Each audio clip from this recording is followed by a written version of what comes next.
कितनी सीटें आएंगी अगर ईवीएम से ना चुनाव हो? तो भाजपा की मुझे लगता है 30-35 से आगे कभी नहीं बढ़ सकती, कितनी भी कोशिश कर ले। जो संविधान की प्रतियां राष्ट्रीय धरना स्थल पर, जंतर मंतर पर जलाते हैं, ये कातिल हैं जो संविधान के खून करना चाहते हैं संविधान का। आज नहीं है काशीराम जी, मगर उनकी याद हमारे दिलों में है, इज्जत है उनके लिए, क्योंकि उन्होंने इस भारतवासियों के लिए वो किया जो मुझे लगता है कोई कर नहीं सकता। क्या कहेंगे कि एक देश एक जाति कर दो सबको, हट के आ जाएगी हाथ में, समझे?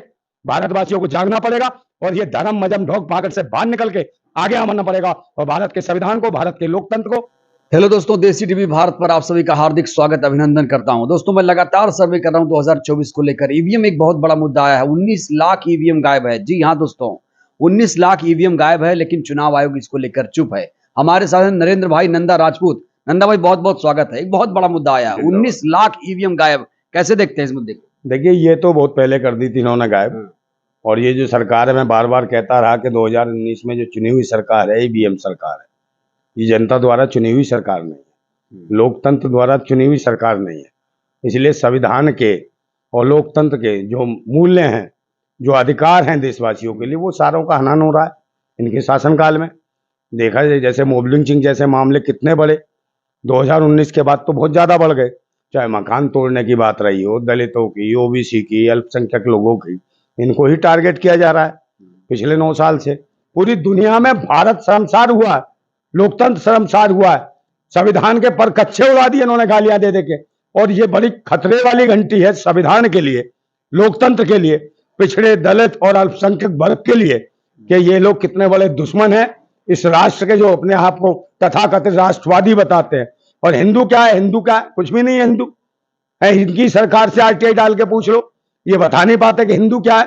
चुनाव तो हिंदू मुसलमान पे, और आप खुद कह रहे हैं ये बात। अरे बात सुन लो, उसी मानसिकता के लोग बैठे रहे सरकारों में। यही वजह है कि मैं कहना, कांग्रेस और भाजपा में कोई अंतर नहीं। तो यही वजह है कि एक मुस्लिम सांसद को गाली पड़ती रही और राहुल गांधी बैठे बैठे सुनते रहे। बाद में जा रहे हैं उससे गलवैया मिलने। राहुल गांधी, भाई सदन में क्यों नहीं तुम्हारी चोंच खुली? तुम तो मोहब्बत की दुकान चलाते थे, तो सदन में तुम्हारी चोंच क्यों नहीं खुली? वहां आवाज क्यों नहीं बुलंद हुई जब सदन में बैठे हुए थे? तो ये सवाल है पूरा। ईवीएम पर विपक्ष क्यों नहीं बोल रहा है? ईवीएम पे क्यों बोलेगा? टाई अप है ना किसका? है, राहुल गांधी और इनका। भाई ईवीएम कौन लेके आया था? राहुल गांधी, कांग्रेस सरकार, समझे? उसने कम चोरी करते थे। और जब तो 2012 में ही सुप्रीम कोर्ट का आदेश था कि ईवीएम में घपला होता है, मगर इन्होंने नहीं हटाई। और 2014 में पूरा उपयोग इनके, उसके आने के बाद मोदी जी ने पूरी तरीके से उसका पूरे तरीके से इस्तेमाल किया ईवीएम का।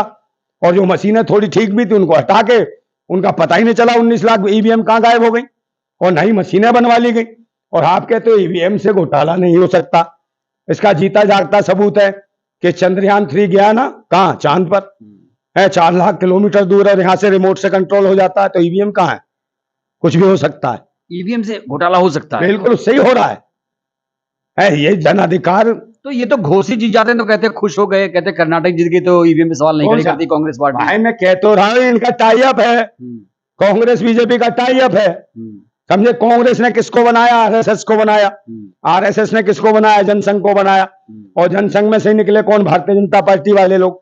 तो ये सब एक हैं, इन्हें कोई फर्क नहीं पड़ता। कांशीराम साहब कहते थे कि एक नागनाथ है, एक सांपनाथ है। क्या सही है? बिल्कुल सच्चाई है। बहुत सुलझे हुए आदमी थे मान्यवर काशीराम, बहुत सुलझे हुए आदमी थे।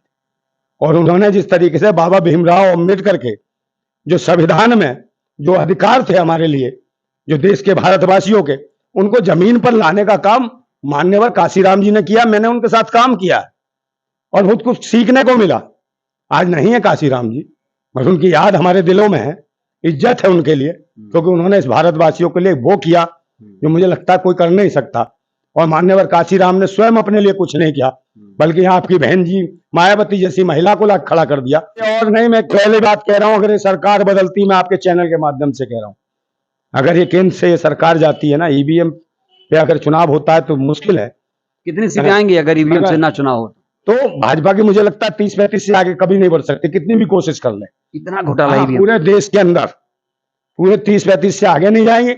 और अगर सरकार कोई इनके अलावा दूसरी आ गई किसी भी प्रकार, तो ये निश्चित है भारत के इतिहास में लिखा जाएगा कि पहला प्रधानमंत्री होगा जो बड़ा लंबा कारावास जेल के अंदर काटेगा। ये देख लेना, जेल में जाएगा ये प्रधानमंत्री। कहाँ क्या गुनाह किया? अरे सारे गुनाह किए, देश बेच दिया, सारी दुनिया देख रही है। ये तो जुमला है देश बेचने वाली। इतने इतने लाख हजार करोड़ के घोटाले कर दिए हैं, इतने लाख हजार करोड़ का। अगर ईवीएम से हाँ। चुनाव नहीं होता है तो प्रधानमंत्री कौन बनेगा? प्रधानमंत्री बन सकता है।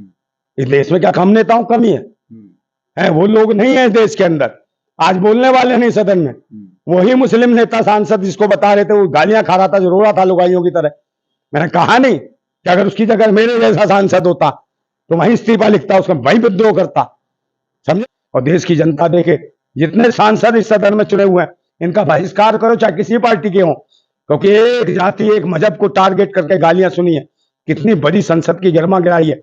ये पहली बार ये नया संसद भवन में पहले सत्र में ही देश के संविधान का जो हत्या करने की कोशिश करी है, लोकतंत्र का बलात्कार जो किया है, ये देश की जनता देख रही है। और हमारे अधिकारों का तो हनन हो रही है।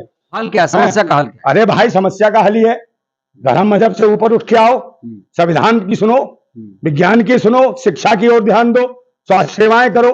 महंगाई है, गरीबी है, भुखमरी, इस पे काम करो। पर इस पे कुछ नहीं। इनके पास सबसे बड़ी बात है, इनके पास 9 सालों में कोई भी विकास का मॉडल नहीं। एक चीज भी नहीं बता सकते कि इन्होंने विकास दर क्या दिए भारत को, कुछ भी नहीं दिए कभी। और देखिए, बार बार ऐसे ऐसे मुद्दे लाएंगे, वन नेशन वन इलेक्शन, ये क्या मतलब है भाई? कल उसके बाद कह देंगे एक देश एक पार्टी, ये क्या मैटर है? ऐसा भी कह सकते हैं। मेरी बात सुन, कुछ भी कह सकते हैं। फिर हम क्या कहेंगे कि एक देश एक जाति कर दो सबको, हट के आ जाएगी हाथ में, समझे? आ जाएगी नहीं आ जाएगी? ठीक है नंदा भाई। तो इससे देश नहीं बढ़ता। दूसरे नंबर, सभी भारतवासी हमारे, जो भारतवासी का मतलब तुम समझते हो, भारत के रहने वाले लोग, ठीक है ना, उन सबको एकजुट होना, संविधान पे ध्यान दो।